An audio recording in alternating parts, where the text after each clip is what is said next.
Efura TV amóhùnmáwòrán ìṣe àti àṣà àwa èèyàn dúdú tó fìdí kalẹ̀ sílùú Sàkété.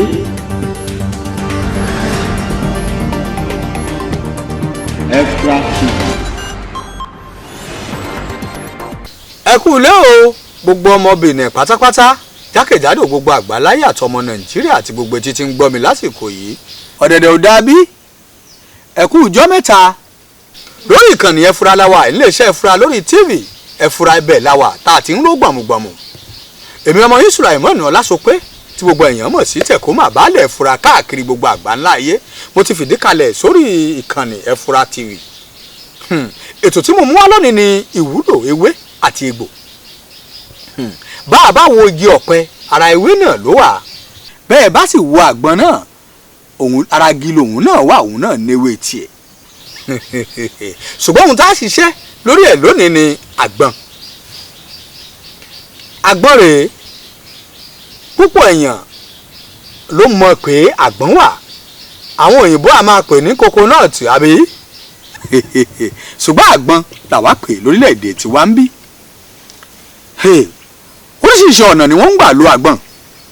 oríṣiríṣi ọ̀nà ni wọ́n ń gbà lo omi inú ẹ̀ oríṣiríṣi ọ̀nà ni wọ́n ń gbà lo èpo ara rẹ̀ ṣùgbọ́n ibi tá a ti kọ́ bẹ̀rẹ̀ iṣẹ́ yìí lẹ́nìí lórí àgbọn òun ni omi inú àgbọn kí ni ohun tá a fòmi àgbọn ṣe ẹ bá ń dáhò àgbọn yìí lò a sì lè fọ gbogbo ọ̀nà tá a bá fi yọ omi inú rẹ̀ sínú abọ́ kan àbí kẹ́ ẹ dáhò rẹ̀ lù kẹ́ ẹ dami ẹ̀ sínú abọ́ kan ẹ má jẹ́ ó dànù ẹ wá ọṣẹ dúdú ẹ ti mọ̀ ṣàfọ́nù à ẹ wá black soap ní jẹ́ bẹ́ẹ̀ ń ẹ dà á sínú omi àgbọn yìí ẹ kó o sí ẹjẹ́ ó mú dáadáa ẹjẹ́ ó yọ síbẹ̀ ẹ má jẹ́ ó le rárá ẹjẹ́ ó ṣàn gbẹ̀jẹ̀gbẹ̀jẹ̀ àrùn kan wà tá a máa mẹ́sẹ̀ wú tàbí apá tó ṣe pé ó wú tẹ́ẹ̀sì mọ ohun tó fà yálà ó tẹ ògùn mọ́lẹ̀ kì í ṣe ẹsẹ̀ mi lodó o àwọn àrùn kan wà tó má gún pa ẹsẹ̀ èèyàn bẹ́ẹ̀ yàn bá lè jalè tó má gún pa ẹsẹ̀ tẹ́sẹ̀ wá ṣe odó kò lè gbọ́ ṣùgbọ́n àrùn míì lọ́tọ̀ tẹ́sẹ̀ wú bàbá ẹ̀ tẹ nǹkan mọ́lẹ̀ ibẹ̀ wá wú tàbí wo oníṣègùn tó gbà aláàárẹ̀ tó ṣe pẹ́sẹ̀ rẹ̀ wú tó tí ì ṣe nǹkan tó fẹ́ lò sí tàbí ò tí ì mú nǹkan tó lò sí àbí ohun tó lò ó tún pọ̀ tó ra nǹkan míì bá mi lo eléyìí ná pápápá kò fi yin iṣẹ́ Ọlọ́run pọ́rọ̀ wọn Elédùmarè dára sára àgbọn. ẹ mú kinní yìí ọṣẹ dúdú tí ẹ fi sínú omi àgbọn ẹ fi pa ibi tó wù yìí ẹ̀yin ẹ fi pa ẹ̀ẹ̀mejì lójúmọ́ tàlẹ́tà àárọ̀ là ń lò ẹ bá lò láàárọ̀ ẹ fi lẹ̀ yóò gbẹ tó bá dọ̀wọ́ ọ̀sán pé ẹ tún fọ̀ kúrò kẹ́ ẹ tún fi mí kún tẹ́ ẹ bá fi lò fún jọ́ méjì jọ́ mẹ́ta ẹsẹ̀ yóò fún pátápátá ẹ dáhùn wò ẹ bá bẹ́ẹ̀ tẹ́ ẹ bá ti wá lo kíní yìí tẹ́sẹ̀ yìí fọn àkíyèsí tẹ́ ẹ ṣe rèé tẹ́ ẹ bá ti rí pẹ́sẹ̀ yìí ti fọn tó ti jẹ́ dédé ẹsẹ̀ tó wà ẹ má tún kù sí mọ́ bẹ́ẹ̀ bá kù sí ẹsẹ̀ yìí lè tínrín ju ìkejì lọ ògùn yìí ní agbára láti pa ògùn burúkú tí wọ́n máa fi sípa ẹsẹ̀ fún èèyàn ṣùgbọ́n ohun tẹ́ẹ̀tún wò ni pé ẹ má tọ́lá o tàbí ká ẹ fi sẹ́nu lóòótọ́ mi àgbọn ń kẹnu ṣùgbọ́n tó bá kan ọṣẹ dúdú ó ní èèwọ̀ láti fi sẹ́nu o ẹ má fi sínú ọtí ká ẹ fi sẹ́nu kẹ wá rò pé yóò parọ́ tara yóò pa ó lè pa ń tọ̀hún o ẹ má fi kùn láwí o tùrẹ́lòmí à máa ṣàṣelé ògùn ẹ wò mí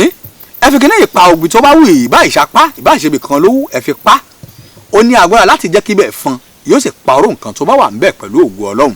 ọ̀nà tá à ń gbà lomi àgbọn lọ́nà kan nù tó sì jẹ́ pé ọ̀nà tó yá tí ò ní ewé tí ò ní nǹkan kan tí ò ní dààmú nú tó sì ń jẹ́ tó sì kọ́ Ọlọ́run fi àṣẹ sára ẹ̀ nítorí pé ọ̀nà àrà báyìí ni omi bá wọnú àgbọn èmi ti ní tòótọ́ ibi tá a fàdàgbà ètò ewé àti egbò ibi tá a fi àdàgbà ètò nírọ̀ síre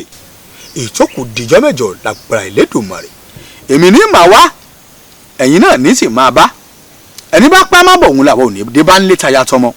a tún pàdé ńjọ́ mẹ́jọ pẹ̀lú ògo Ọlọ́run nínú ìwúlò ewé àti egbò lágbára Elédùmarè gbogbo tẹ́ ẹ bá sì dáwọ́lé yóò máa jẹ́ o kó tó dìgbà míì èrè o. Efura TV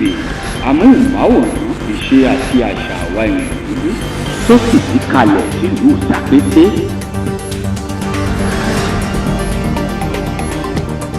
Efura TV.